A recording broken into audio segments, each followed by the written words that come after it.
allegiance to the flag of the United States of America and to the republic for which it stands, one nation, under God, indivisible, with liberty and justice for all. Approval of the February Before we 11th. start, I'd like to make a motion to amend the agenda. Before this motion is made, I know that we had exchanged some emails about having Can you please make the motion and then we'll have discussion if there's a second? I make a motion that we amend the agenda to add the legal counsel in-house added to the agenda. Is there a second? I'm not done with the motion. That we add it to the agenda for discussion and approval to add it as a position. I'll second it for discussion. Second it for discussion? Okay. And not just discussion, and to approve it for Yep, in-house position. approved. Floor is open for discussion. So the reason I'm adding this is I think it's important for us to do this. We had some email exchanges back and forth over the last few days, and I would hope that we would at least have this for discussion and adding it to the agenda. We can again vote it down, but not to at least put it back on the agenda. I think it's going to cost the county a significant amount of money to delay this another month. So putting it back on the agenda, discussing it, to vote it, for the council, I think that's imperative for us to do.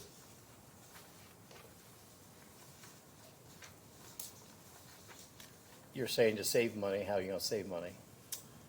I know that we have cases that are pending right now at a minimum of at least $10,000+ with eminent domain cases with the highway department.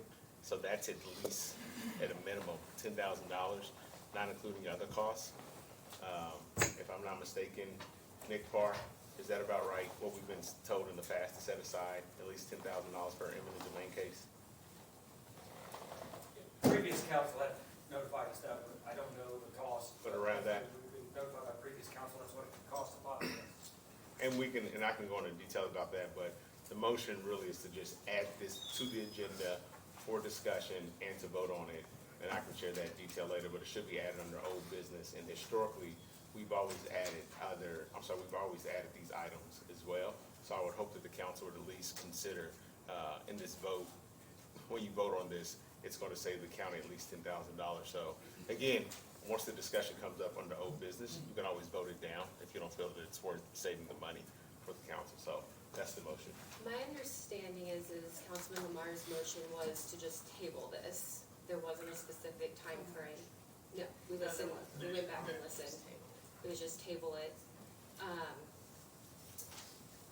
I've recently been made aware of the eminent domain. It's not yet pending. My understanding is council for the county is trying to hold off on that to save the county money. It's also my understanding that historically we've had to pay this outside of the contract anyway. I don't recall a specific dollar amount being mentioned though. So it's my understanding we can still wait until April. I know we got the job description, I think it was Friday morning after the notice went out. But there's still a question of, are we benchmarking this position or not? But if we do a salary with her, or hire, or whatever, then she would take care of this rather than having to pay outside counsel or have to pay an extra fee for Yes, like so the eminent domain or anything else that comes up like that. She can do the eminent domain. I guess I don't know about the bonding. I think there's maybe, I wish she was in there. Certain type of bonding, Jewel, maybe, certain type of bond work she can do, but other type of bond work we would still have to pay outside. Yeah, so generally speaking, when it comes to bonds, you hire bond counsel. And just in my experience with Beth, she's not bond counsel, you get in the red book.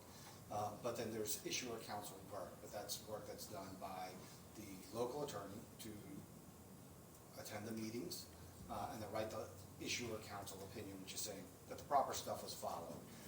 Generally speaking, I can tell you just my experience, whenever I serve as issuer counsel, it's about $5,000 worth of work that is done, that is paid out of the bond, because I attend those meetings and then I write up my issuer counsel opinion. Does that answer your question? I think so. So there's some bond work that I would expect your in-house to do under the issuer counsel. Okay, The main bond work would be outside counsel. okay, okay. I'm just asking again that the council put this item on the agenda for old business under discussion. Historically, we have had items that have been tabled as old business. I went back and looked at the minutes, and Dan said his motion was to table this, and I think even in the minutes, they may be off. It did say until March, so maybe that's where you got that from. Again, if former council is saying that it was $10,000, there's gonna be a cost. I don't know what the delay until April is. I know we all had information presented to us over the last 3 or 4 days to look at. I would just, again, the motion can fail and die. It's been presented to the council to discuss under old business. And I can share more information in that discussion, but the request is just to put this back on the agenda to discuss of how the county could save $10,000+. I think it was my suggestion that we put it till we do salaries and budget, even one of the meetings. So here or there, I thought we need to discuss it a little bit and get it out. If we can save some money, maybe we need to do it. Right. If not, we can wait.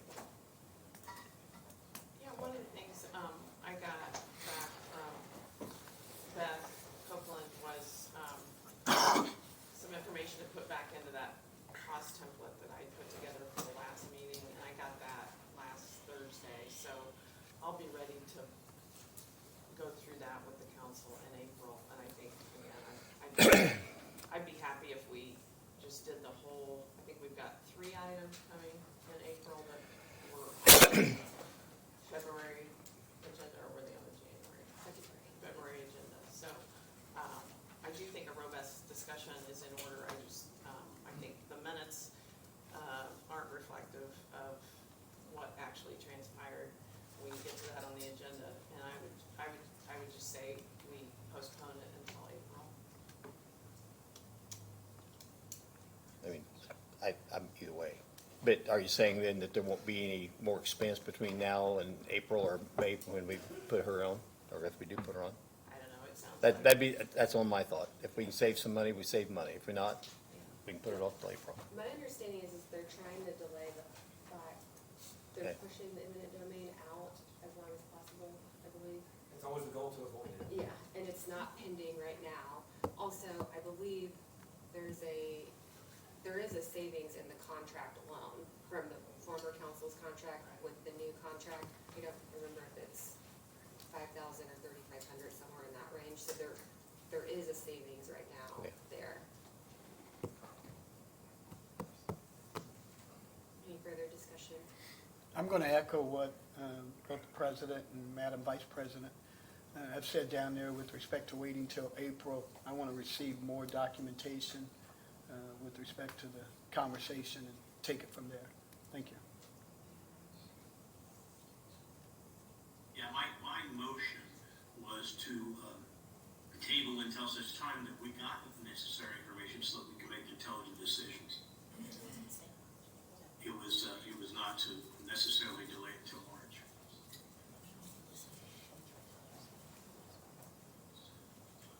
Are we ready to take it to a vote? Okay. All those in favor, say aye. Aye. Sorry, you got a member participating electronically, which means that all the votes have to be by roll call. Okay. So, So all those in favor by roll call, John, Aye. Dustin, No. Kevin, No. Aaron, Aye. Sherry, No. Dan, No, and I will be a no as well. Motion fails. Approval of the February 11th, 2025 minutes. Are I there would any, like to move that we amend my statement regarding hiring HR and in-house counsel to reflect that it was not tabled until March, but to reflect that it was tabled until such time that we had adequate information to make educated decisions. is there a second? Second. Is there any discussion? Is that just, is your motion just, are we just voting on his amendment or all of the minutes? Just an amendment, Yeah, just the amendment, sorry. just Dan's amendment. All those in favor, say aye. John? Aye. Dustin? Aye. Kevin? Aye. Aaron? Aye. Sherry? Dan? I, And I'm an aye as well. All right, is there a motion to approve the minutes then? So moved. Is there a second? Second. Is there any discussion? Yes, I have discussion. If you look at the minutes from this, I don't know if something changed or what. They seem to be different from just in the past. Have you all changed the formatting of how you do minutes now? You all haven't changed it? They were amended before the council meeting. I'm sorry? They were amended before the council meeting? The minutes were amended before the council meeting. They were. So the minutes were, what do you mean the minutes were amended before the council meeting? Vice President Ritchie emailed along with President Hostetter and asked that the minutes be amended to reflect a paragraph change.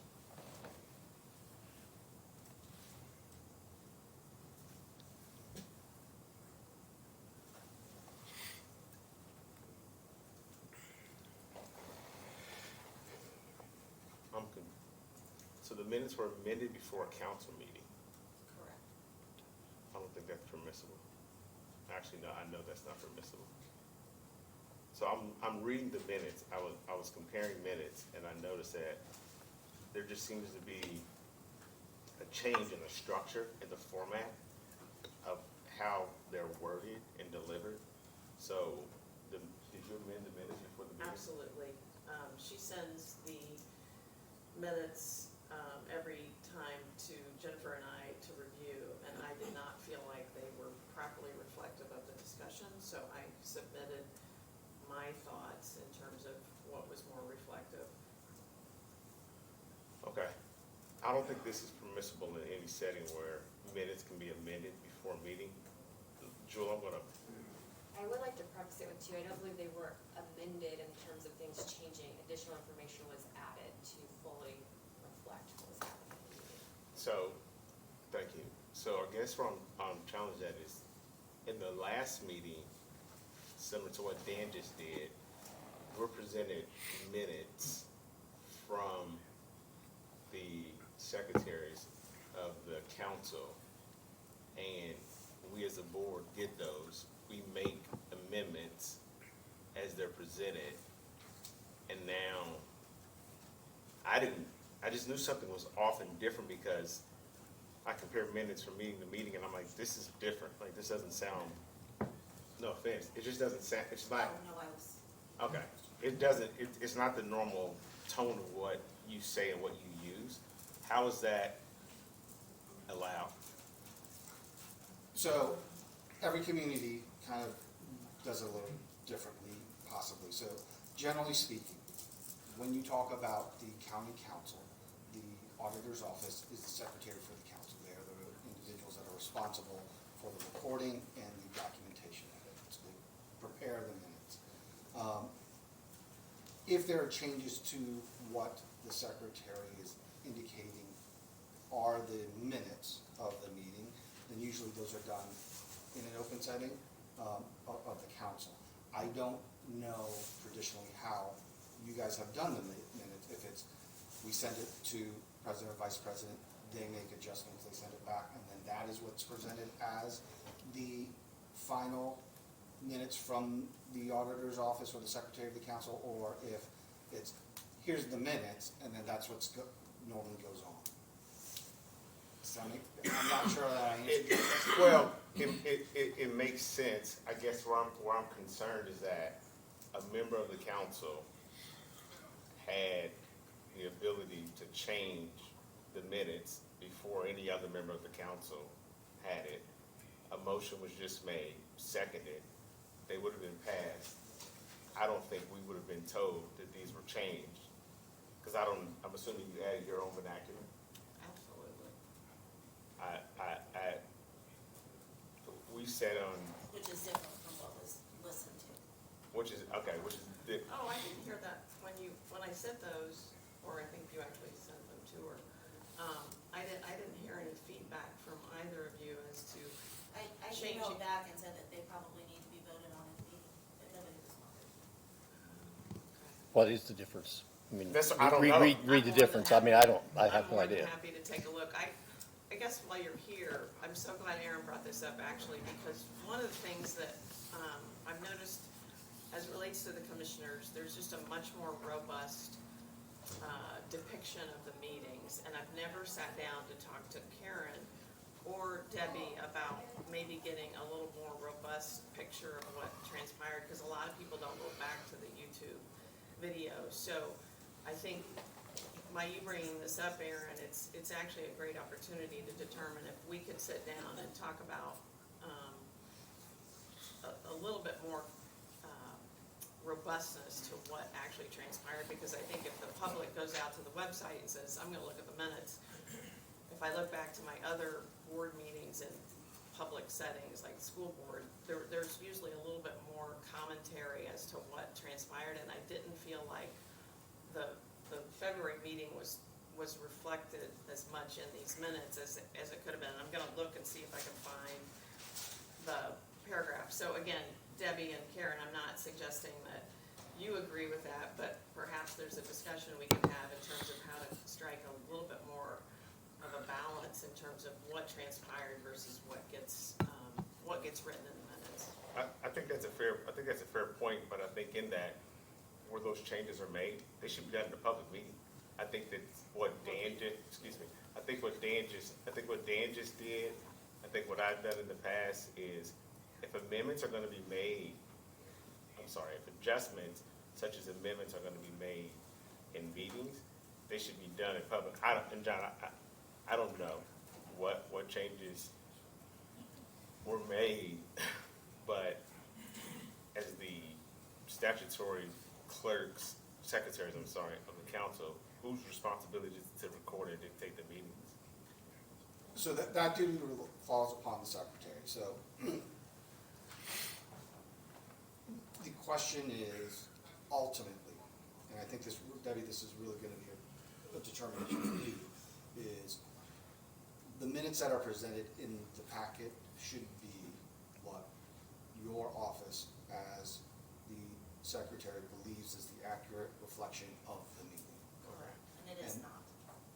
Today's meeting is not the minutes that were typed up by us.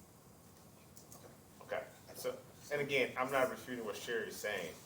Because she actually says that she uses a robust in her depiction of the discussion. We could have a more robust outline of what is said in the discussion. I'm fine with that. What I just want to point out is, I do think it's somewhat disturbing that a member of a council, because had it been me or someone else, hey, I went in, I changed the minutes of the meeting, didn't notify anyone, and then just presented them, and didn't say anything. What I think should have happened is to say, hey, members of the council, here minutes of the meeting, I want to alter these, I want to change them, are you all okay with it? It probably would have been better presented.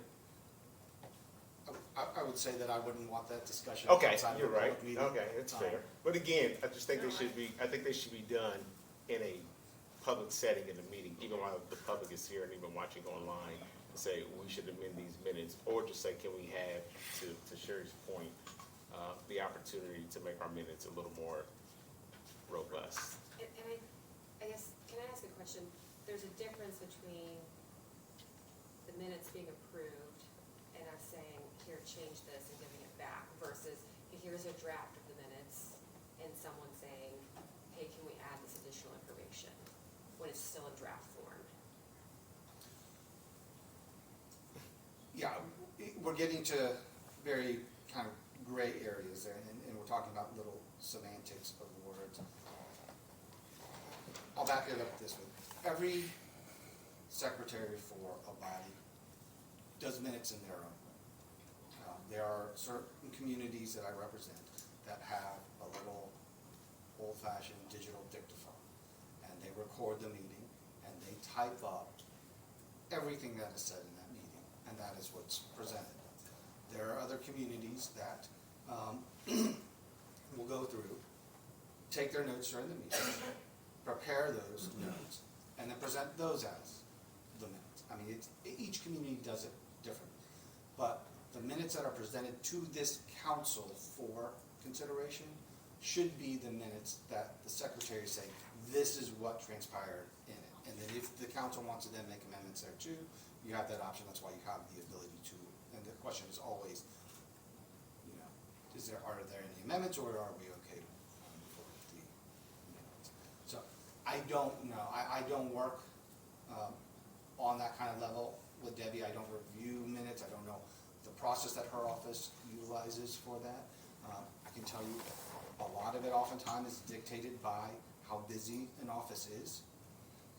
If you're talking about a smaller community like a town, that clerk treasurer's office isn't as busy as what a county auditor's office would be. And so perhaps they have more time to go through and actually dictate word by word what happened in that meeting. So if we want more information added, we just need to bring that to the meeting. Right, and Okay, so more details. right, I Okay. think if you want to bring that up, if the discussion is you want more detailed minutes to begin with, well then that's a discussion with Debbie and her office to say, okay, what is it going to take to get us to the point in which we can have more detailed minutes? Now, I don't even know what your staffing is. Just two of you in there now, or?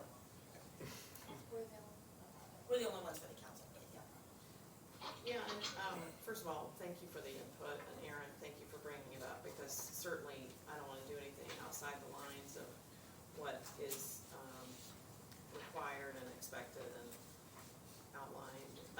I'm looking back, Debbie, at the email from March 5th on draft agenda and minutes, and it says, we'll make the changes to the agenda that I requested, but I'm gonna clean it up a little bit, so thank you. We'll make the changes to the minutes, which seem pretty long for minutes, which again, I've been accused of being long-winded. But I'm going to remove the comment under old business, that states 55% reserves.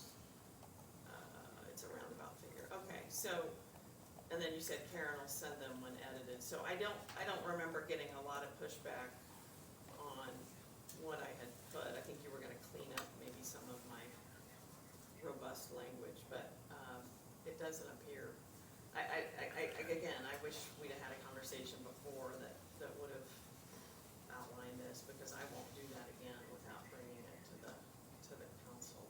But can we? I'd like for us to get together and just talk about how we could, if you have time, if we could add a little bit more to the minutes. Is that something we can talk about?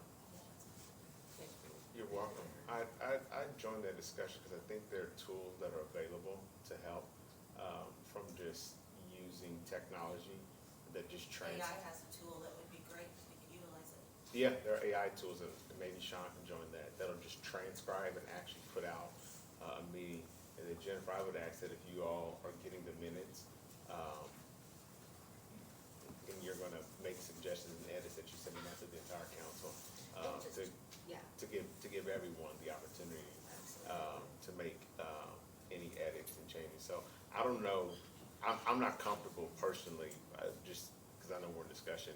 I'm gonna have to vote no on these minutes because, again, they were edited and changed to allow one member the opportunity to make their own changes to them, and I don't think it's fair that anyone else wasn't given that opportunity. Would it make So, sense that we defer the approval until the April meeting, and we'll get back to what the original skinnier minutes were? And then I can provide what it is, what wording I provided, and then we can determine from there before the April meeting. Does that sound okay? I believe so. Are you amending your motion then? I certainly am. I move that we defer the approval of the February minutes until the April meeting. Is there a second? I'll second. Take a vote. John? Yes. Dustin, Yes. Kevin, Yes. Aaron, Yes. Sherry, Yes. Dan, Yes. and I'm a yes as well, motion carries. Next item, new business, the APC comprehensive plan. We received a letter, and it was in our packet from, the APC attorney regarding the comprehensive plan. Dustin, I'm gonna let you fill in the blanks here on this one. It's my understanding they have narrowed it down to 3 applicants, and the price range is around $225,000 to potentially $425,000. 275. 275 to 425. They have interviews with those 3 vendors scheduled for the end of this month, so we Correct. should know a firm cost by April. We've already budgeted $100,000 in APC budget for this. Depending on which vendor they select, they may be coming to us in April for an additional. So I just wanted to get this on our agenda so we could have you aware of it before April. We kind of have a discussion about that. So there was, when the comprehensive plan, kind of has us on a timeline because of a moratorium also, as far as the wind, solar, and carbon sequestration, I believe. So I want to say we're down to like 14, 16 months. Could be off a month or 2. But that needs to get done. We need to make a decision on who to use. I know, I want to say the 24th. I could be wrong. We're interviewing them. So a selection should be made. However, there's only 100,000 in our line item. I know the RFP went out at 400,000. I would expect the conversation, I would expect it to come under that, or at, right, at or under. And so we're looking forward to make a decision and get it rolling. That also includes the county highway thoroughfare plan also. Okay, there was discussion back a year ago or so that Zionsville, maybe Whitestown, everybody would cooperate on this plan because it is the whole county plan. Does that all fallen through? Briefly talked to the county attorney about that briefly, and what I took from that was, why would they agree to go in on that with us? Because there's differences, and I don't think either side would really benefit. Julie, I know you were the one that I spoke to about that, but if, some of this is a foreign language. So, I don't know how it's set up, so again, each community can be different. Generally speaking, the county can adopt its comprehensive plan. The comprehensive plan is, this is the vision we are setting forth for the council, for the county, and how we want to see our community developed, including the thoroughfare plan, things of that nature. Oftentimes, each local municipality has their own comprehensive plan, which governs the development that they see within their corporate boundaries and how they want to see certain areas be developed more for a residential area, or this one has a commercial or industrial. And so, I don't know how it is in Boone County, whether or not you have just a single comprehensive plan, which covers all of the municipalities within it, or if they have their individual ones. So I think it depends upon the situation. And my understanding is, I think Zionsville's in the middle of theirs, but there's an issue, like theirs is just within their boundaries. Because that's what they will have jurisdiction over. Even the rural Zionsville? So, in rural Zionsville, you're talking about the area that is out, that was brought in through the reorganization. Yes. So it's part of the township. but Part of Perry Township. I think their boundaries, regardless, as viewed by the state, the municipal boundaries, the incorporated boundaries are the entirety of it. That's what remains after the Okay. reorg. When we go to the thoroughfare plan though, some of that will be through that area. In other words, they want to upgrade a road to a 3-lane, 2-lane with turns and all that. Well, if the thoroughfare plan calls for that, are we paying for Zionsville or Whitestown's plan to go over bridges and everything else? Well, and my question really be to Nick, because it would inform this, is your thoroughfare plan countywide, including within incorporated boundaries, or is it solely the unincorporated areas of the county? Does that answer your question? The current thoroughfare plan uses Whitestown and Zionsville's thoroughfare plan, so it's consistent. Okay. They have authority over planning and zoning, but as far as roads, we collect the maintenance dollars. So their right-of-way requirements for any developments are all maintained within their thoroughfare plan.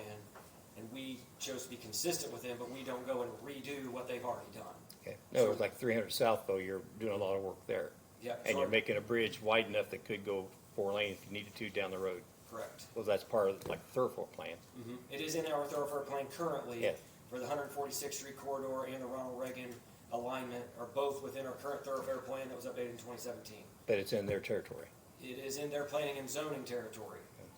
So they were also a participant in the additional study for 146th Street corridor, what it would look like in the future. They were a participant in that funding of that study also. And then when you talk about bridges, you guys have a Cuban Bridge Fund? We do.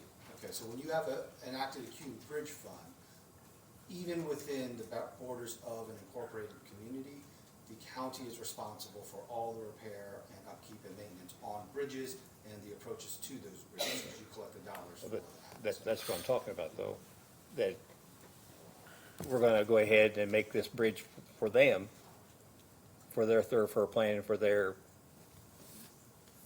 plan. In other words, they should be included in this, maybe help share some of the cost if we're designing stuff for them down the road. So as far as the plan goes, they are covering 100% of their cost of their update of their thoroughfare plan. That includes all of that area. Okay. We don't anticipate with this new thoroughfare plan update redoing the 146th Street corridor or alignment, the additional plans that were inside our current thoroughfare plan. We don't need to update those. This would only be to update the roads in the Boone County's thoroughfare plan that currently exist that are outside of Whitestown, Lebanon, and Zionsville. But it looks like they should work together if they can at all. Yeah, we will use their plan, and we will be consistent with their intentions of the plans where we border up, but we will not be redoing any of the work that they've done on their thoroughfare plan. So it's not like they're gonna get this information on the county's dime? No, they're already collecting it on their own Okay. for their thoroughfare plan and comp plan. They're redoing that right now. Okay. Is there a moment where you on the county side and them on the city side or town side would come together and say, let's assume for a moment that you see something, wait a minute, let's do it this way, where you two parties come together and say, let's have a mutual agreement here that it needs to be done this way? Yes, so done the same thing with Whitestown, Lebanon, and Zionsville, because they're all going through the same process. Yeah. And they have reached out to us as part of their committees. So as a thoroughfare plan or a comp plan, you have a steering committee, and then you have these subcommittees of discussions on, you know, you can public safety, and in my case, they got transportation. And I talked to their transportation teams with their consultant that was doing their plan, and they asked about our projects, what our thoughts were on our transportation network, any upcoming projects, and made it part of their plan. So it was then consistent when we have our plans, we're all going the same On direction. the same page? Yeah. And John, may I be so bold to ask, what is your main concern? What was your question again? That we get down the road 5 years and we've had planned that they say, well, we should have done this bridge. We have to redo the bridge because it's gonna be a 4-lane bridge now. Okay, gotcha. Or right away, like this pipeline coming through for the water. That should not, if like Lebanon Pittsburgh Road is a very busy road. If they put that pipeline, say, right beside the road and we need to ride in that road, put turn lanes in, it would be up to the county to move that pipeline. So ahead of time, that needs to be planned for. So that's where we have the thoroughfare plan. In our thoroughfare plan, we have widths of right-of-way and future right-of-way. Yeah. We have collaborated with the developer on the Lebanon Utilities section, and they are staying outside of that future right-of-way. That right-of-way doesn't exist today, Good. but it's where it would be if the road was to be expanded or there was a development in the area. Well, that's what I'm saying, though. When you're making this comprehensive plan, it needs to be coordinated with Zionsville, Whitestown, and there's no need for us to have to pay for something twice. And that is my concern with the LEAP district and why it's important to update the thoroughfare plan, because it was not contemplated. Most of the Zionsville, Whitestown was part of our initial plan, thoroughfare plan in 2017, none of the LEAP district was included at all. So anywhere that there's work around the fringe, because it's not, basically gravel roads right outside of those LEAP districts, LEAP district limits, that we don't have a clear plan of what we're gonna do with those roads, or what those future corridors could look like, or will have to look like to get, motorists to their destination from state roads. I mean, a lot of it's just borders along county roads. Just a question, it has nothing to do with this though, but say that this conglomerate comes in and buys 1,000 acres. And there is a gravel road that crosses a bridge right now, but it's a very poor bridge. Well, they want to update that to where they can have heavy traffic over in the LEAP district. Are we responsible for that, or are they with the developer? We've been very, I would say, fortunate to be having developers take care of the bridges around the Whitestown area, because it was part of our plan. When the bridges are in the condition that they are, and they want to come in, and there's a prime example on 500 East on Bridge 181. They needed an access just north of the bridge as the only access to the property that was going to work. They replaced the entire bridge because they couldn't just widen the bridge to make it work. So that all needs to be considered when we're talking about our thoroughfare plan, what those widths would be so we can build a bridge wide enough. But we have to have the plan to be able to make them do it to that future width. Okay. So when it happens, with all due respect to 2017, we didn't know about the LEAP project. So when LEAP comes in and does what they do, are they corresponding with you to say, hey, let's all get on the same page here? And are they allowing you as the county head to do what you and your department need to do? Corresponding, yes, but there's frequently lots of expenses that are involved, lots of requests that are a concern. That's the purpose of updating this thoroughfare plan, because right now our plan says these are local roads. What upgrades do they need? Well, it's not very specific. Yeah. As there's development, hey, we got a residential, then we're going to a commercial, or there's gonna be an industrial area, those are much different improvements to the roadways that would be needed. So around the LEAP district specifically, it's not contemplated. There is a couple of collectors that run through the entire area, and everything else is a local road. That's not what they're gonna be used for in the future. So that needs to be determined and included in our plan, so the improvements can then be enforced on the developer, which in this case happens to be the LEAP district. Thank you. So Dustin, what's the total cost of the APC, I'm sorry, the comprehensive plan? So it ranged between, it would depend on which supplier you want, or engineering company, I guess, but it was anywhere from a 275 to a 420 range of the three. So we had a committee, there were six companies that put a proposal together. There was a committee of us that scored them. The top three scoring companies were the ones that we were going to interview. And just so I make sure we understand, we're gonna have to ask for an additional. Correct. Potentially. There was, I know when the RFP went out, I believe it was believed that we were getting some money from the IEDC to help update that and pay for that. That's not happening. Not sure what happened there or why, but that hasn't happened. That's not happening. It might. So we've asked legal counsel to resume negotiations. And so I know Jewel has been in touch with the attorney for the IEDC, and we're gonna be speaking with the county attorney as well to see if we can resume those negotiations. I don't think it hurts to try. The other thing is we've already budgeted, we approved $100,000 in the APC budget last summer for this year. So, if they select the one that's 275, my understanding with the way that contract would be paid, we may not have to do the additional this year. It may just be we plan for that in the budget this summer to pay the rest of it next year. Councilman Williams, may I be so bold? Why are you so confident that, in your word, that's not happening? With respect to IEDC? I spoke to the outgoing IDC team, and we missed that deadline. And I've also spoken to legislators, and there's been things that have happened that I highly doubt it's gonna happen. But if Jewel can work his magic with, I think you said, county attorneys. Well, and just for the record, the discussions that Jennifer and I have had, Scott Alexander, who is a partner at Taft, represents the IEDC.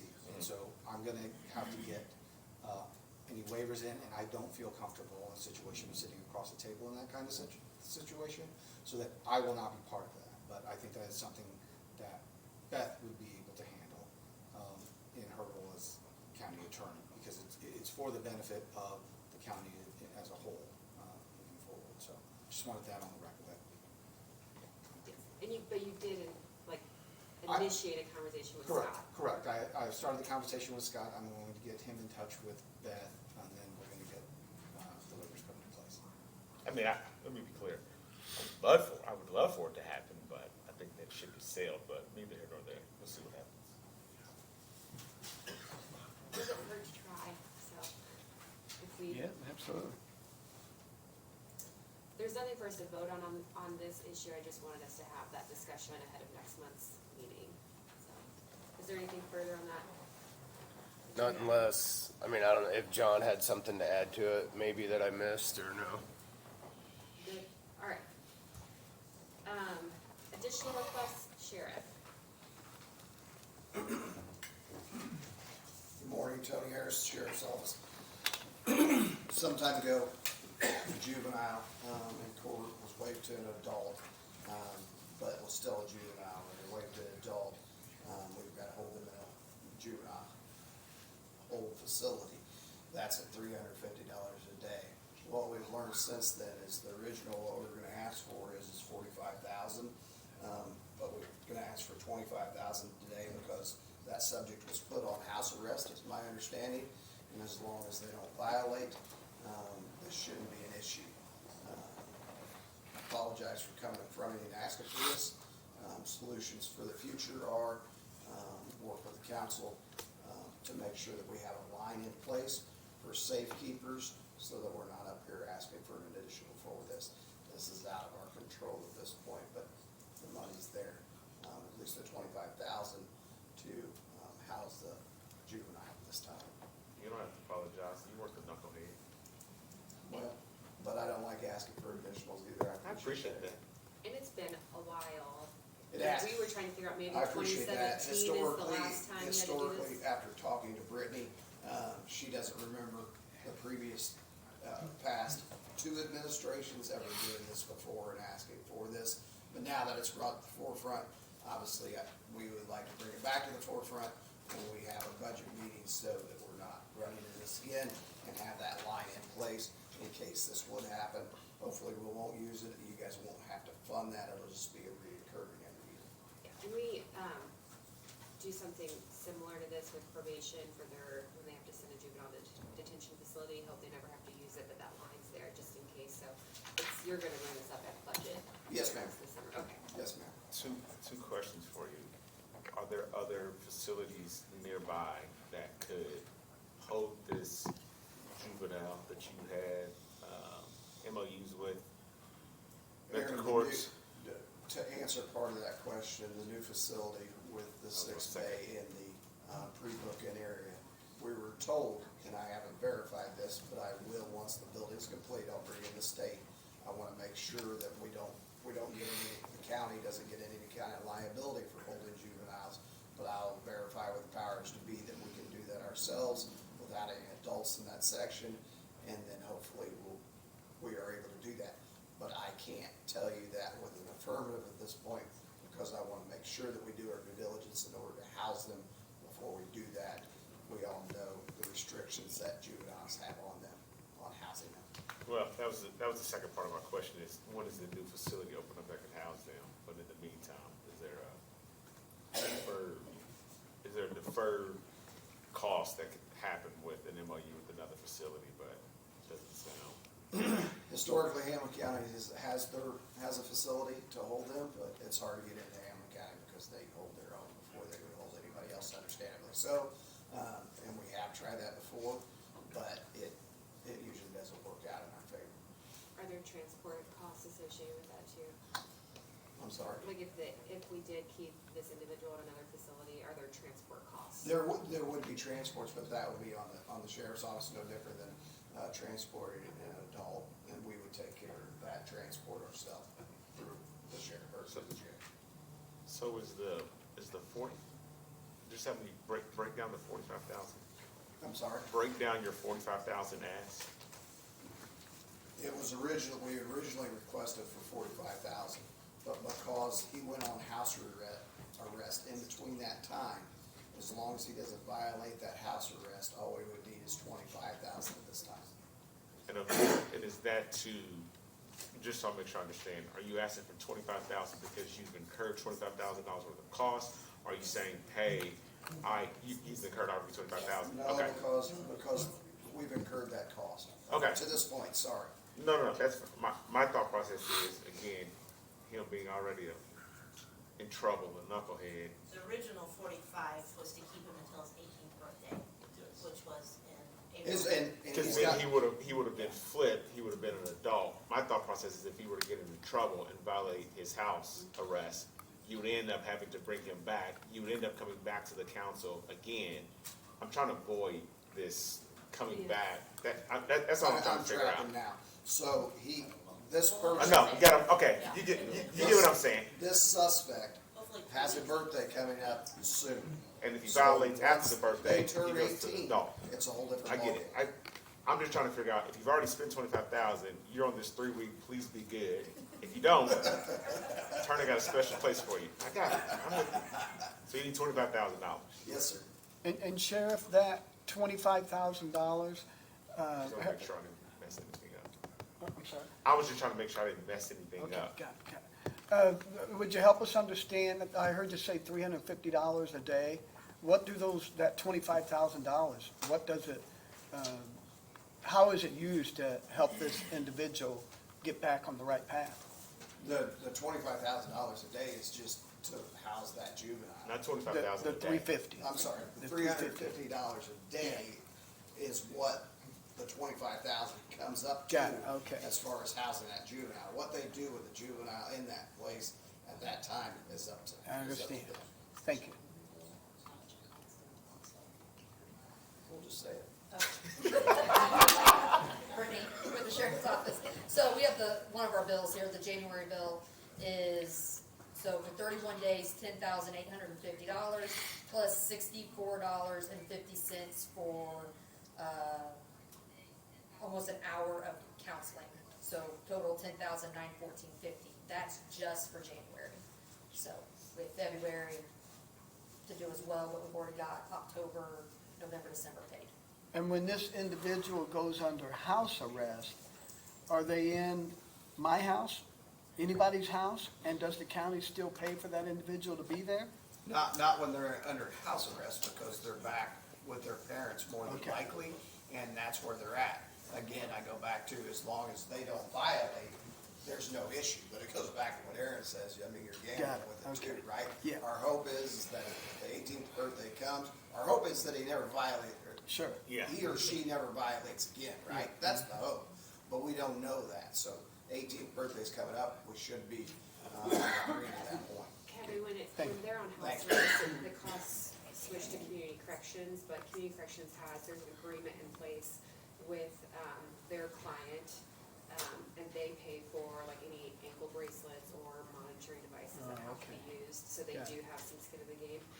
I have a question, and you might not know the answer to this yet. How much do you anticipate asking to be in that line, like, moving forward in the future? Brittany and I have been working on that number, it'd be between 45 and 50 just to hold. Because of this number that we're with, it gave us a bearing on where we're at this point, and I wouldn't ask for any more than that to be in that line. Again, our hope would be not to spend that, you guys wouldn't have to refund it, it would just be move over into the next year and hope that we don't have this happen again. Could you stop that a little bit if we house someone like Kevin's house? Kathy might have He's in it. Nancy's That question is not for me. Is that by your house? It's Nancy's house, right Are there. there any more, questions for the sheriff on The house this arrest. issue? It's Brittany wants Nancy's to say house. one Yeah, more thank thing. you. So in the past, we have always kind of had $5,000 that we've budgeted every year. We haven't used it forever, so like 3 years ago, we decided we weren't gonna budget it anymore, because normally, we don't have it, so it's really just in these cases with the juveniles, he's done a good job. With adults that we can usually hold without paying, so juveniles are, this year we have it, and then we may not have it again, so it's very hard to predict. So let me ask you this, did you have 5,000 in this year's budget, or no? No, So you only need, so this motion needs to be to approve. This just takes, we already took care of previous, yeah. So, okay, so we we just need to, figured that out. so, I know it says 45,000 on the agenda, but are you now asking for 25,000? Yes, sir. Okay. And that's because between the time you and I spoke last week and today, he's been placed on home retention, right? Yes, sir. Okay, okay. Now, it may have been before that, but I was notified. After we talked, okay. That's fine. I move that we approve, what'd you say? Are you making a motion? Yeah, Okay, it's not misdemeanor, like it's listed on the agenda, Uh-huh. it's community correction, it's county corrections, I move- 4926. I move that we approve an additional for, community corrections, No, no, county corrections. I'm sorry, county corrections for $25,000 in line 4926. There's a motion, is there a second? Second. We've got a second, any more discussion on this issue? Not, we'll take a vote, John, Yes. Dustin, Yes. Kevin, Yes. Aaron, Yes. Sherry, Yes. Dan. Yes. I'm a yes as well. Right, motion carries. Next up, Thank you. additional, thank you, Sheriff, highway, local road and bridges.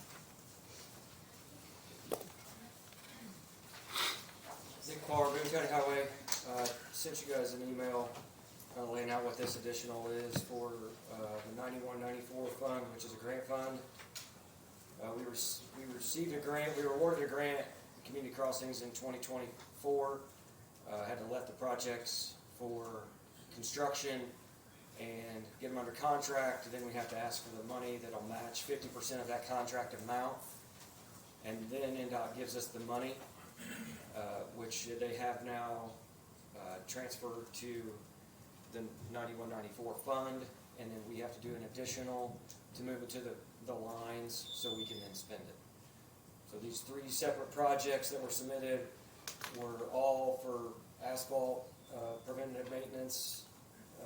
They classify them differently in the application process.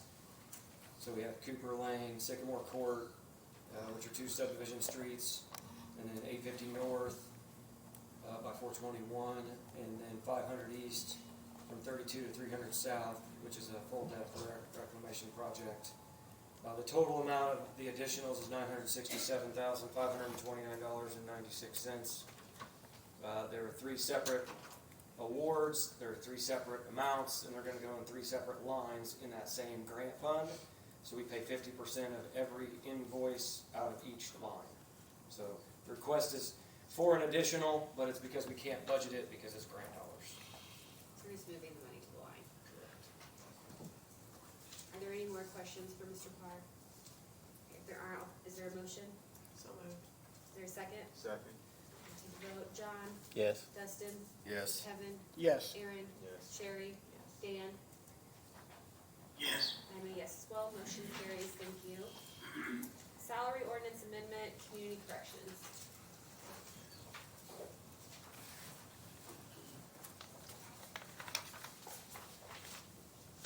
Michael Nance, Community Corrections. I'm gonna need Debbie to help me a little bit on this one, so. Basically, what we're doing is, we are just needing approval to update the 1233 and his 9989 salaries. He kind of changed them. I can give a little background. 1233 is the first time Community Corrections has ever received any county dollars. You guys gave me a total of $250,000 that I could spend in that line. However, it was also determined that I needed to hire salaried staff to fill those positions. I have to pay salaried staff based on years of experience. What I have to pay them is more than what you allowed me, so I need to be able to pay them their full salary. What I'm asking is to be able to use the $250,000 that you guys allowed me to have to pay what I can of theirs, and that any difference will be made up by my project income. So I don't need any additional county dollars. I just need the ability for their salary ordinance to reflect their actual total salary, and then I will make up the difference with our project income. What are those amounts? That's a great question. The highest amount is on the salary ordinance amendment. There's one person. 50,669. 50,669. Okay, so increasing it to that? It's the residential staff that they're talking about.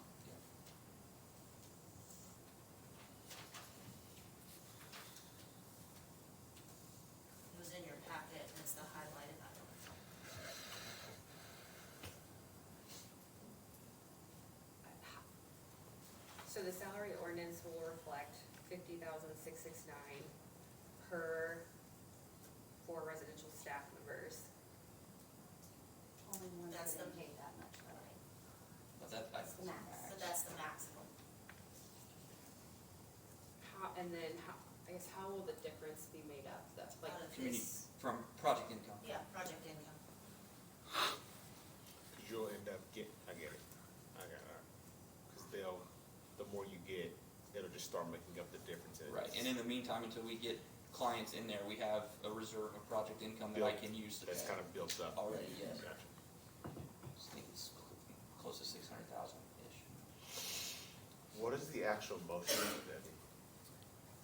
The motion will be to increase the community corrections residential staff line, payroll line, to 50,669. What does it read now? 41 or something. 41 Yeah, or okay, something. thank you. You don't know. No. Oh, actually, What, I'm sorry, say that one more time. Increase. You're gonna increase, the residential staff line on the salary ordinance under 1233 for a maximum of $50,669.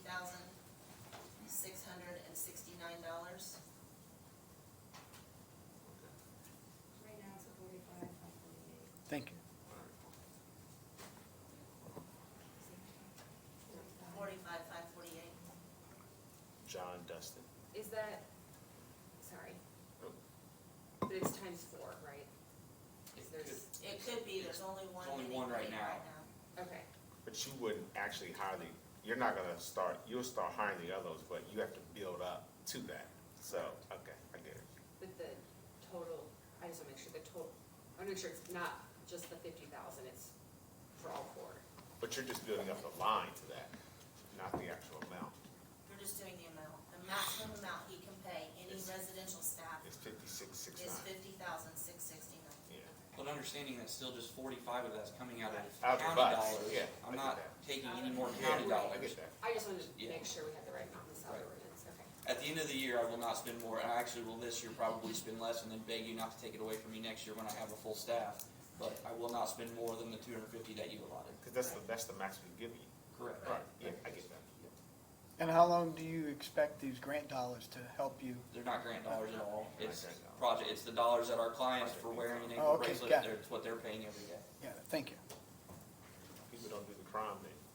It Do just- what? If people don't commit crime and crime goes down, then it's a win for us. Correct. But, yeah, okay. Historically speaking, that hasn't been the pattern. Well, let's change history.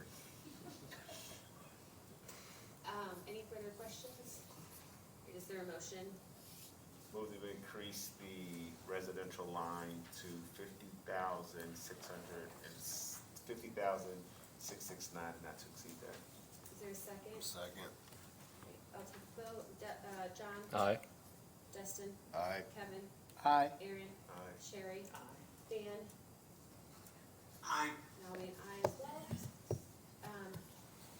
Motion carries. Do you have a second? I think there's a second line, right, Debbie, to get them? Yes.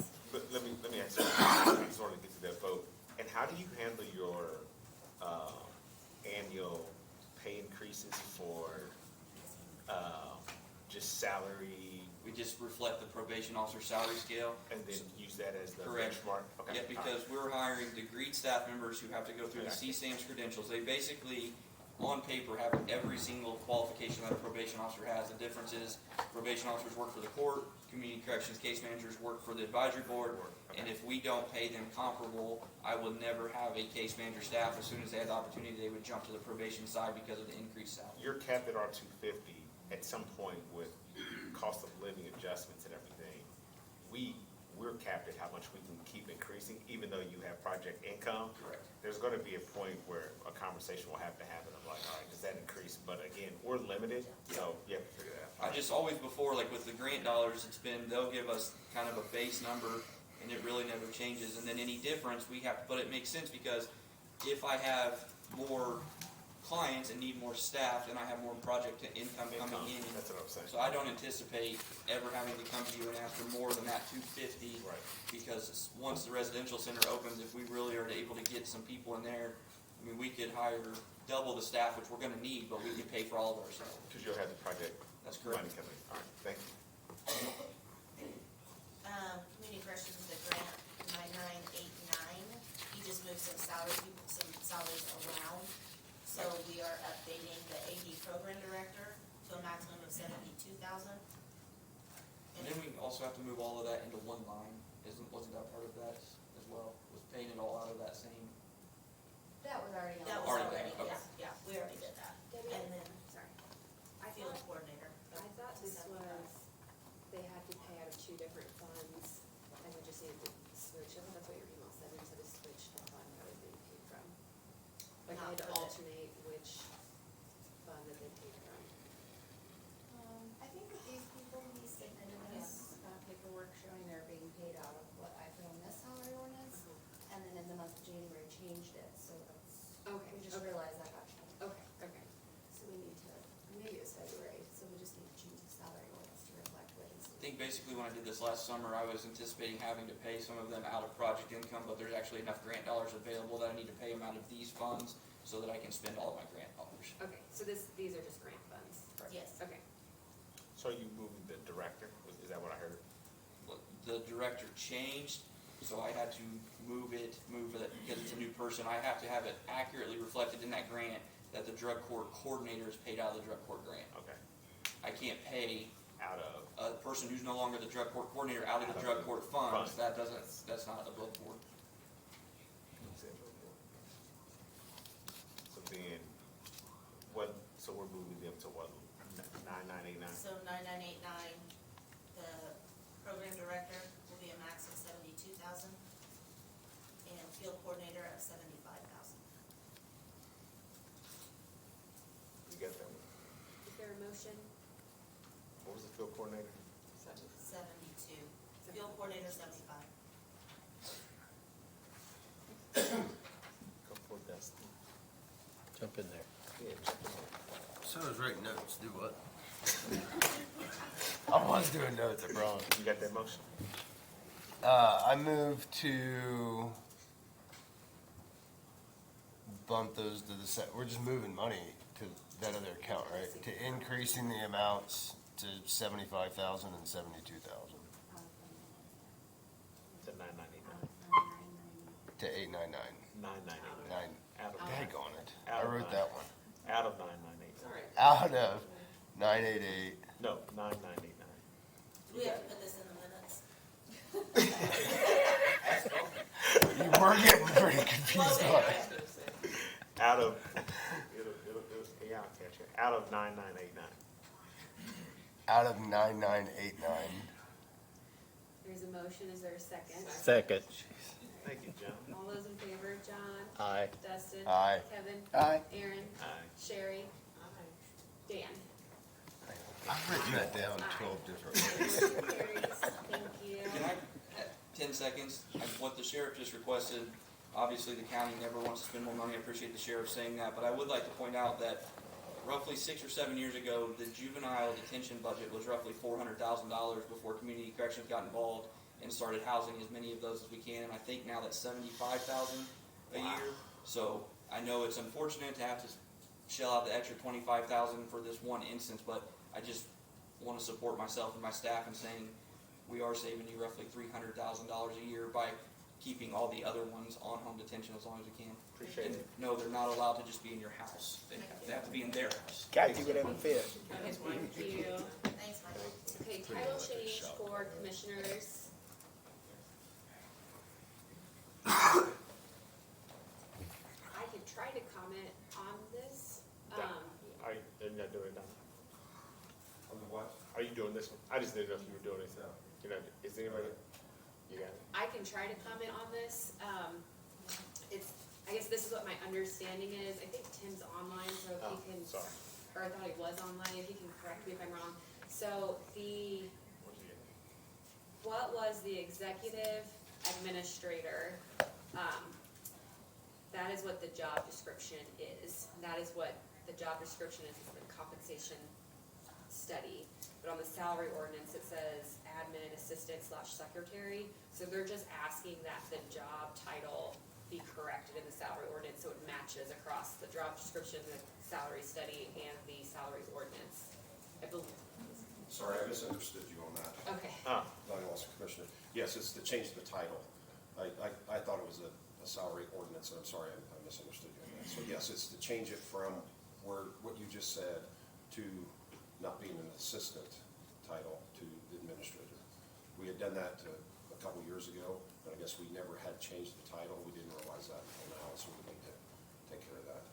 And that's one of the positions I pointed out the last 2 summers that needed to be updated in the salary ordinance. There's a few other positions too, so I'm hoping we can look at those so it's consistent across the board. There'll need to be a payroll change form submitted to the auditor's office for that to happen. For all of them or for this one? For if you're changing a name, for all of them. If you're changing a title, Have they submitted that for this one? no. So for this position, we have to do that. Okay. And that can happen after today, or does it need to happen before we vote on it? No, it can happen after. After, okay. So you're just going from a secretary to I'm sorry. You're From going the assistant from to, assistant to an administrator? yes, Okay. Executive, and that's what executive the administrator. job description has been executive administrator for at least the last, I think that's what was submitted in the salary study. So it's just updating the salary ordinance. Yeah, so because we were talking about this in the compensation committee, because it came up. I guess like statutorily, there are some things that an executive assistant versus an executive administrator does that you guys can give permissions to do, like when you're not present. Like, oh, here, you have the authority to do X, Y, and Z. So that's what we were talking. I assume so, but I will not answer that without legal staff being beside me to answer it. No, well, that's who was answering it. That's who was telling. That's what I was asking. Like, hey, because it was a change. Like the word administrator carries hefty responsibilities. That's what we were trying to ask in the compensation committee. So, all right. Aaron, I briefly spoke to Beth about, I think there's the statute you're referring to that I put in my email. And she said, I don't think that the job description matches what that statute is, so it's not the same position. Oh, okay. I think Dan had a comment. Oh, Dan? did you have a comment, Dan? No, Oh, sorry. Oh, said something. no, I didn't have a comment. No, Oh, sorry. it makes total sense. Oh, okay. There's Tim by your back. Oh, no, we left. Just real quick comment, It was Tim. I agree with what Donnie said. Aaron, I think what you're referring to is a county administrator, and that's not what we're Okay. All right. requesting approval on. All right. Thanks. I move that we approve the title change as submitted for the commissioner's administrative assistant secretary to the executive administrator as submitted. Is there a second? Second. All those in favor? John? Yes. Dustin? Yes. Kevin? Yes. Aaron? Yes. Sherry? Yes. Dan? Yes, I'm a yes as well. Thank you. Public comment? Just as a reminder, when you step up, please state. When you step up, please state your name, address, if you're an employee, your role, and then everyone will be limited to 2 minutes. Debbie Ottinger, 1126 Berry Drive, Lebanon, Indiana, 46052. I'm not speaking as the county recorder. I just wanted to give a couple of thoughts based on experience that I've had on the minutes. I used to be the clerk treasurer for the city of Lebanon, and if you're going to be discussing, I just thought, here's just a couple things to think about. It's when you are the one preparing them, it can be very difficult.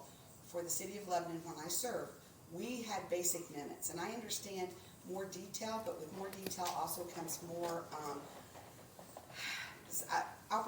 like and not anybody does anything intentional. Inflections or tone can, with our technology now, if our meetings end up getting online, to me, just the basics for minutes are very, very good. And then if someone wants to go through and listen to the verbatim, they can. Now, if you want a little bit more than that, like for instance, if we had bids, I would put the name of the person, the company, the amount for those minutes. My motion would always be verbatim to the motion, and then if there was a difference in ayes and nays, those would be listed. But the other side of that is that, again, more terminology also provides more opportunity for change. Now, the other issue is, I would send that, if the mayor would come back and say, Debbie, I think that motion is not what was said, I would go back and listen to that. If he was right, I would go let him know you're right and I'm changing it. If it was, I said, if I was right and he wanted to listen. So for me, when the minutes got to the vote, those were the ones that were, the final decision was made. So up until that point, our policy at the city was, if somebody called in and said, hey, I don't know that that motion was exactly what I said, I would go back and listen to that, make sure that I had it exactly right. Now, 10 seconds. So that's just, because you're going to be discussing it, those are just some thoughts. Thank you. And have a good day. Thank you so much. Appreciate it. Never done it in 2 minutes. Is there any other See your public age. comment?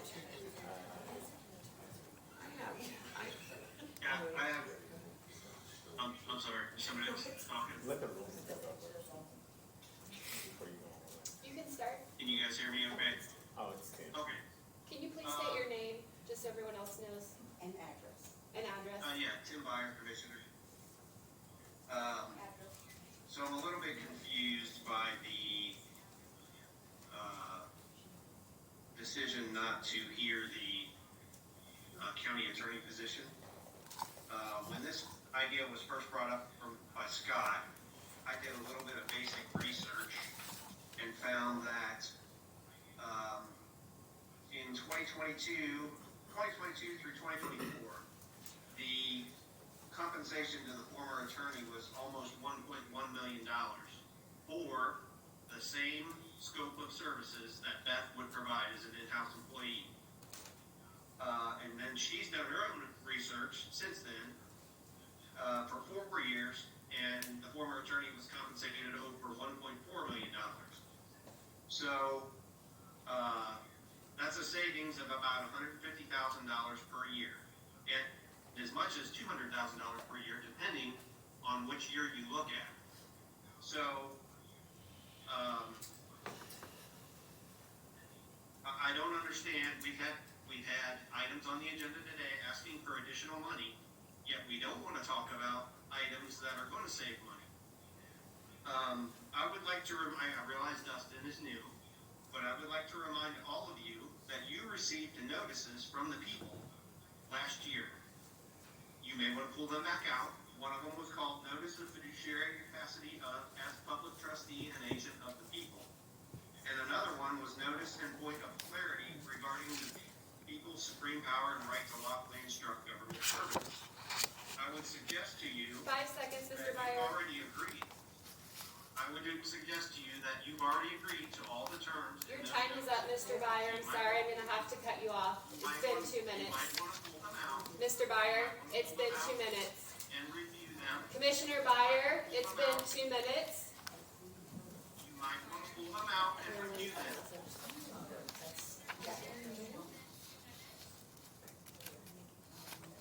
Any other public comment? Yeah, I had, one, put me on the 2 minutes. I think I am. I'm limited, aren't I? I've already eaten up, no, forget it, I've already eaten up 15 seconds. Hold on, I want to add. We can get to it after this. I went back through the YouTube, meeting of February, and I guess this is just to each of us as counselors. I would just reemphasize for each of us to do the best we can with public decorum. In one of the instances, one of our counselors,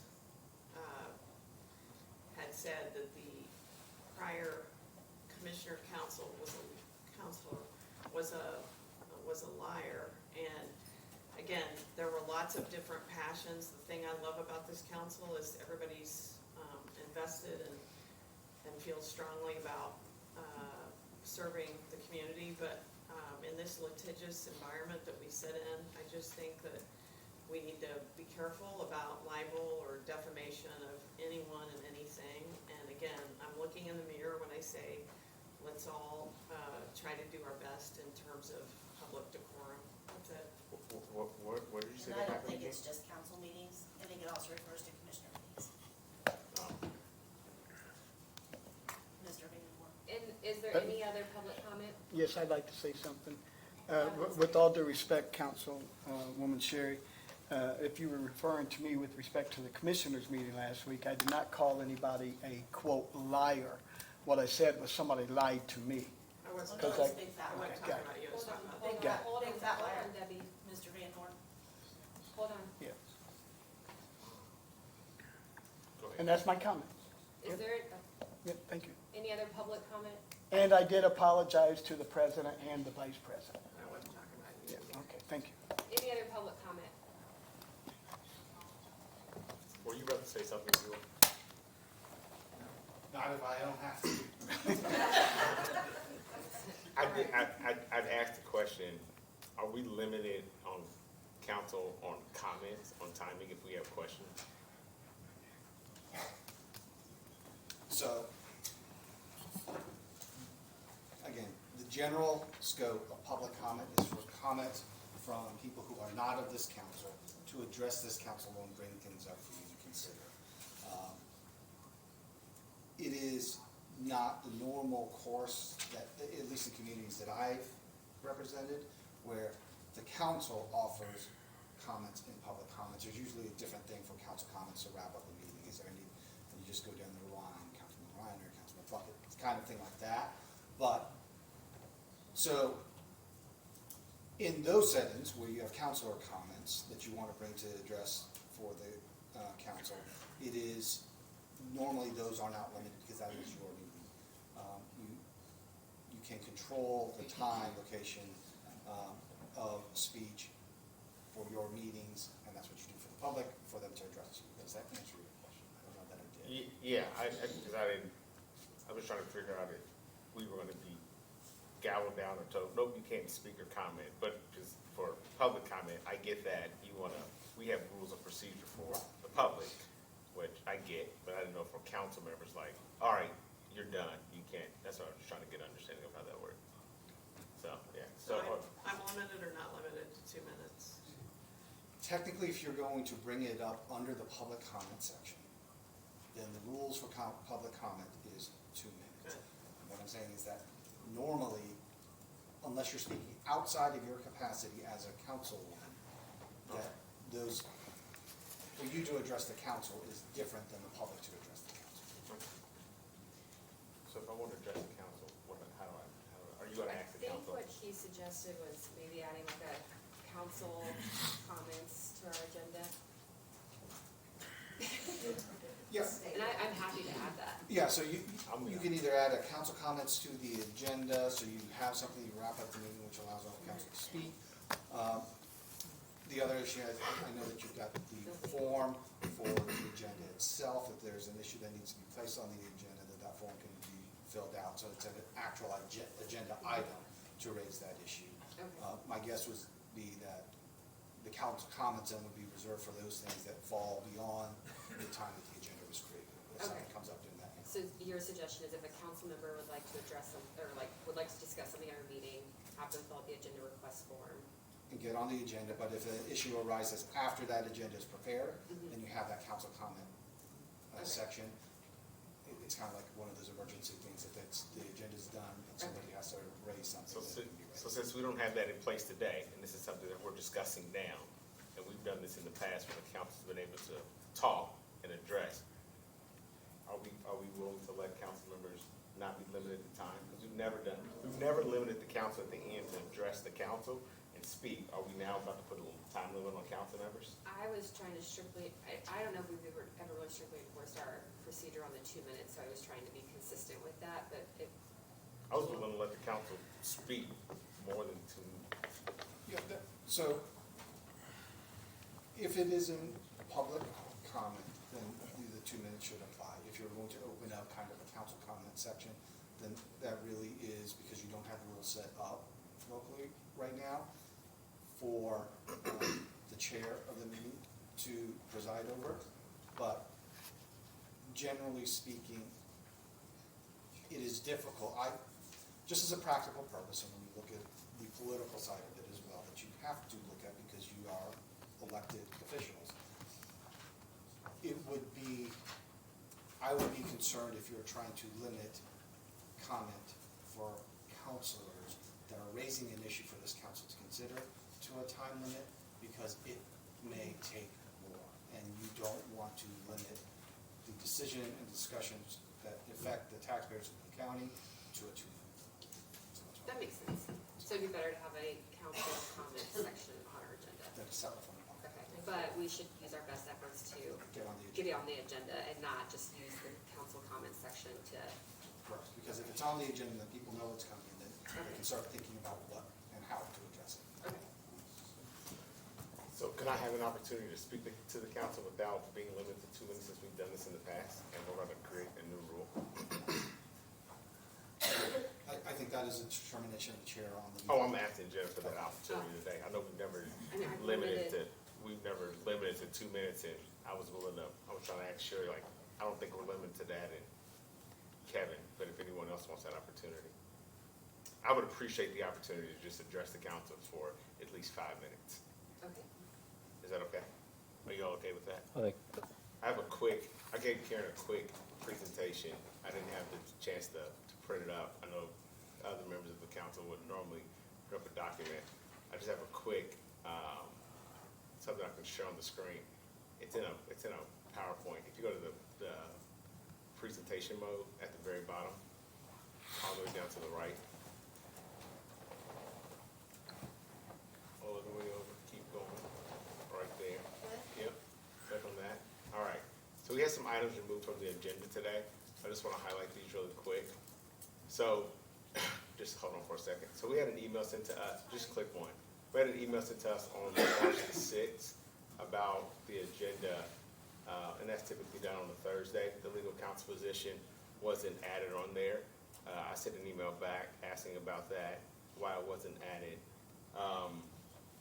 Also, in that email, we talked about a meeting that was had the day before.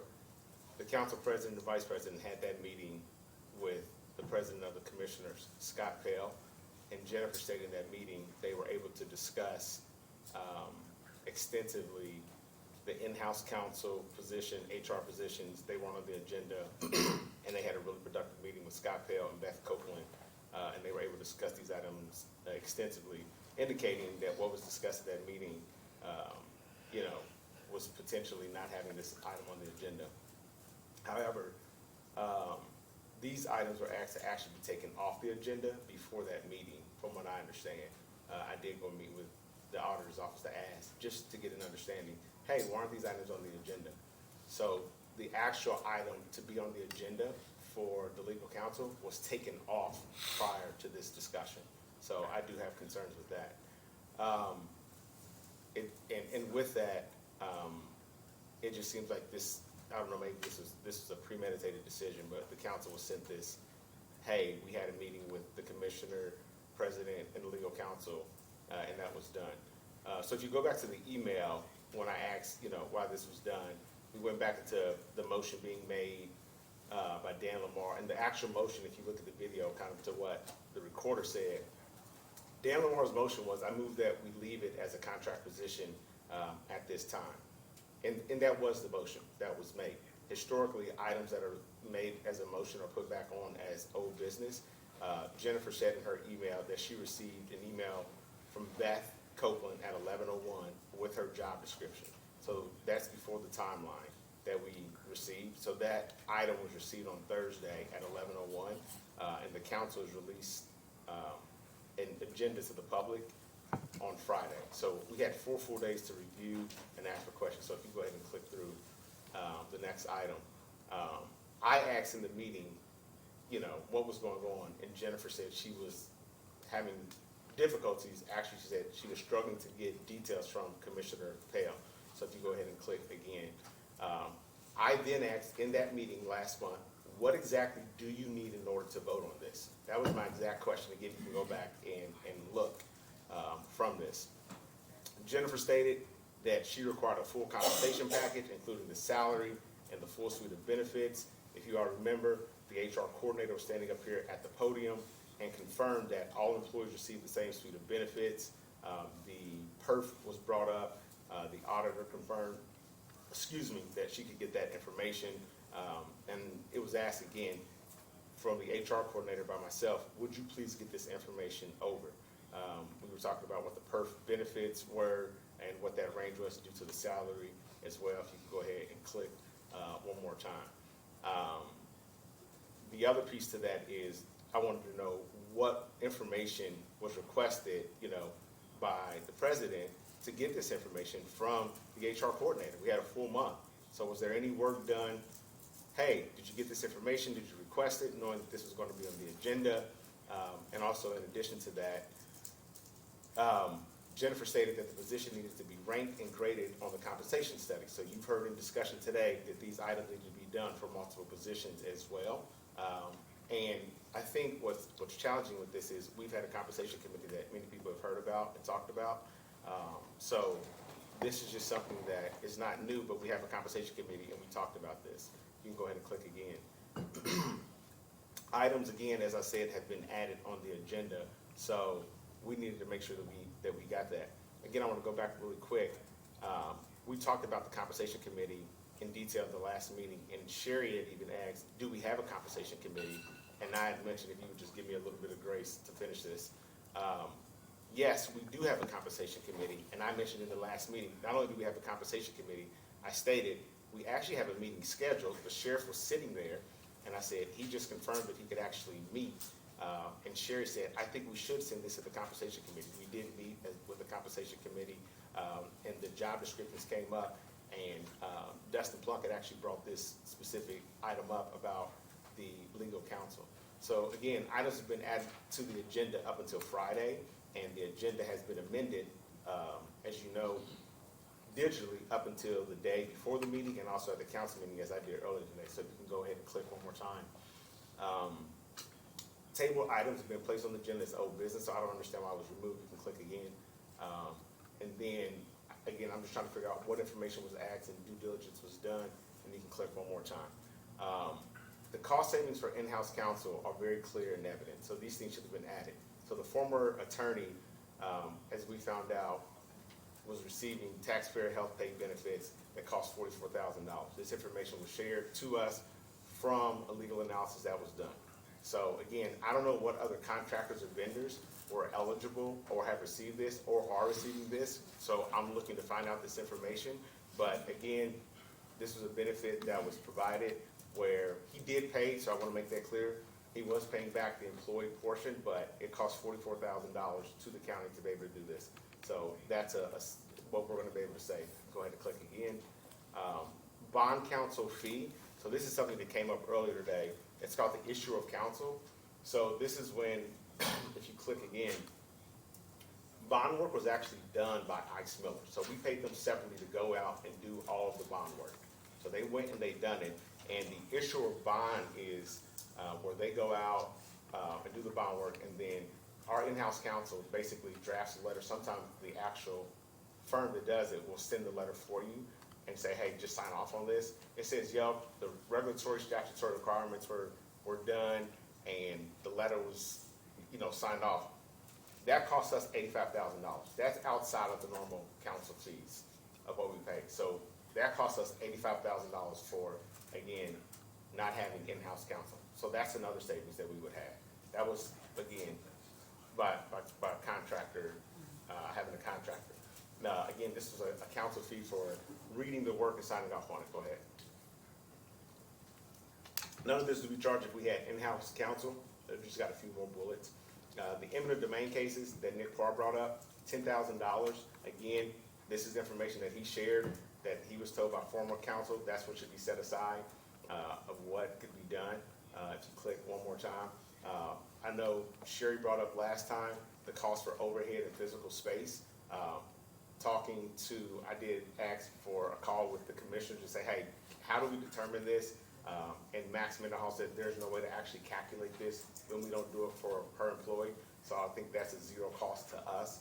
So I wanted to make sure we called that out. And if you go on more, I did call Beth. I haven't had a chance to meet with her. I know some of you have, and I've apologized for that. But she said that she would not need a paralegal. So she was like, I wouldn't need a paralegal. There's no cost for me to have that. So we're looking at bringing in-house counsel in at a minimum $106,000 to $144,000. And if you go and click one more, the reason I have that asterisk is if we bring in APC and BZA legal representation, that's why you see the plus sign next to the $144,000.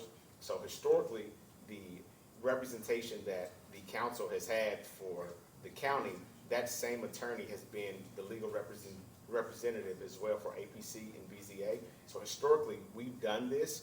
I don't know why we wouldn't consider it as well. And the last thing is, I don't know if she's here, she's on.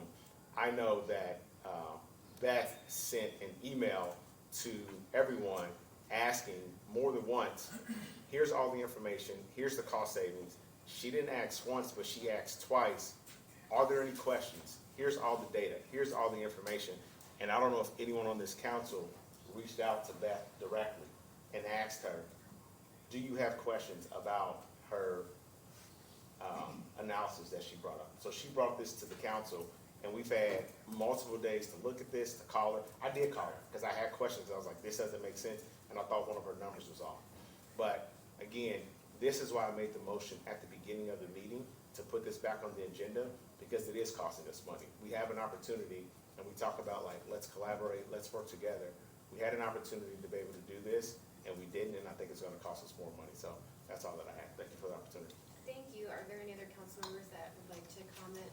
I just want to ask Karen and Debbie if you could send us what Aaron had already provided to you for the meeting, so that we can have a He copy. did, this is in But there. can you send it, or I'll can you send send it.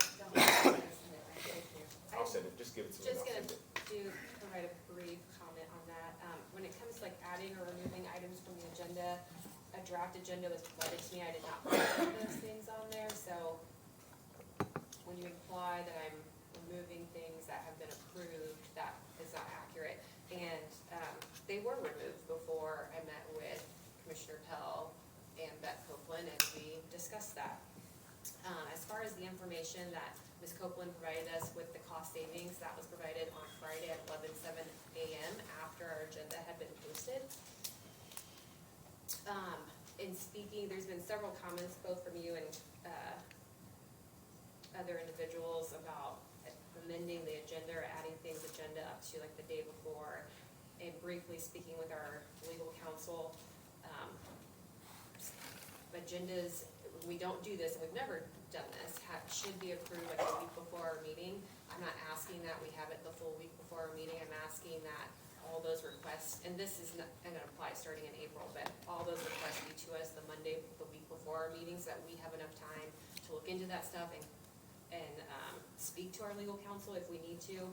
At the meeting in February, yes, you did ask like the information that we needed. One of the things that was discussed in that meeting was the steps that we have required the last 2 to 3 years have been that there's a job description, and then that job description has been benchmarked on the compensation study.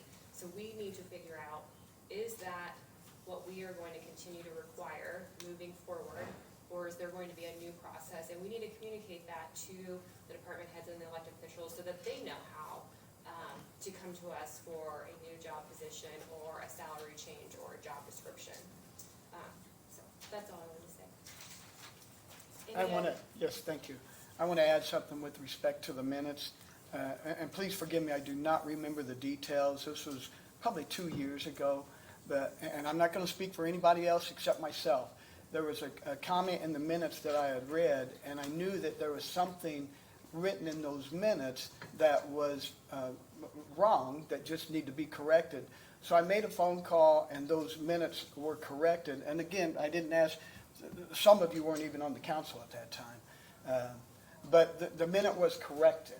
And I know with respect to the minutes that we have here today, there's a comment that Dan Lamar made a motion, and I'll put it in quotation marks, until March with respect to the discussion that we're having right now.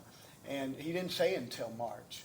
And I'm not going to ask Dan to, I'm not going to speak for Dan, but if Dan wanted that correction made, Dan could make that phone call to ask that correction made. But from what I understand, if we as council members, I want to make sure I understand, if we as council members see something in the minutes that we disagree with, do I understand that we're supposed to call the individuals and say, no, wait a minute, I didn't say that, here's what I said?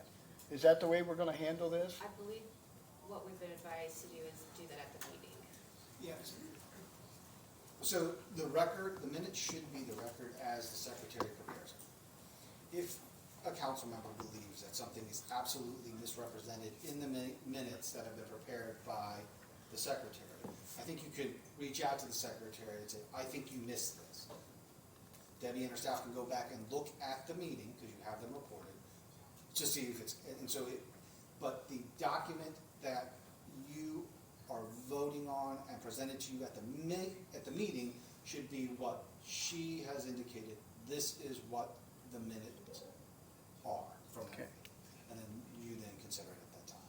So if there's just an absolute incorrect statement in the draft that Debbie's prepared, I think you can reach out to her and then she can go and listen to the minutes to see if it's correct.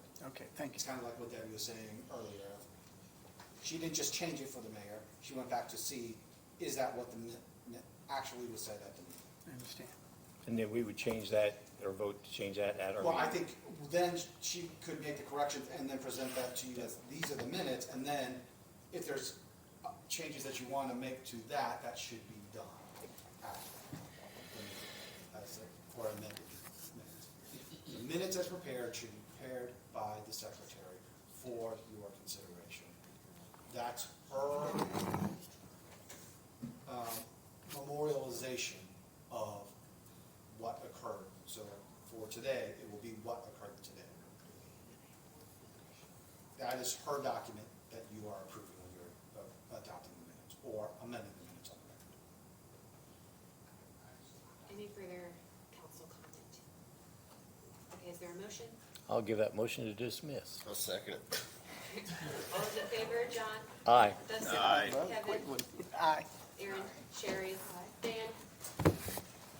Aye. Aye.